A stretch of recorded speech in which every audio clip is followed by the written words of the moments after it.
यमराज और चित्रगुप्त की लड़ाई एक अजीब कहानी है।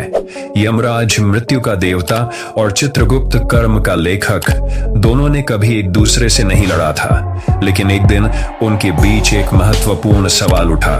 क्या इंसान के कर्म का हिसाब किताब किया जाना चाहिए या नहीं? यमराज ने कहा, नहीं, इंसान के कर्म का हिसाब किताब किया जाना चाहिए। इससे उन्हें अपने कर्मों का परिणाम भुगतना पड़ेगा। उन्होंने कहा, अगर इंसान ने अच्छे कर्म किए हैं तो उन्हें स्वर्ग में स्थान मिलना चाहिए, और अगर उन्होंने बुरे कर्म किए हैं तो उन्हें नरक में स्थान मिलना चाहिए। चित्रगुप्त ने कहा, नहीं, इंसान के कर्म का हिसाब किताब किया जाना चाहिए नहीं। इससे उन्हें अपने कर्मों का परिणाम भुगतने का मौका मिलना चाहिए।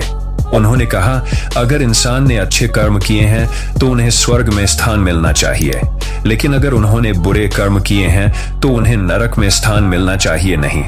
उन्हें अपने कर्मों का परिणाम भुगतने का मौका मिलना चाहिए।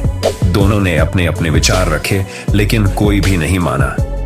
अंत में उन्होंने एक लड़ाई की सोची। लड़ाई शुरू हुई और दोनों ने अपने अपने अधिकार से लड़ने लगे। यमराज ने अपने भयानक शक्तियों का प्रदर्शन किया, जबकि चित्रगुप्त ने अपने कर्म का लेखन का प्रदर्शन किया। लड़ाई बहुत लंबे समय तक चलती रही। दोनों ने अपने अपने अधिकार से लड़ने का कोशिश किया, लेकिन कोई भी नहीं जीता। अंत में उन्होंने देखा कि उनकी लड़ाई से कुछ नहीं हुआ। उन्होंने अपने अपने विचार बदलने का फैसला किया और एक दूसरे से माफी की मांगी।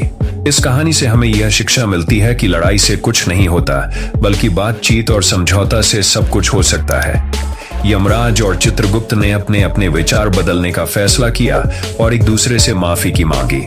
उन्होंने अपने कर्म का हिसाब किताब किया और इंसान के कर्म का हिसाब किताब किया और इंसान के कर्म का परिणाम भुगतने का फैसला किया।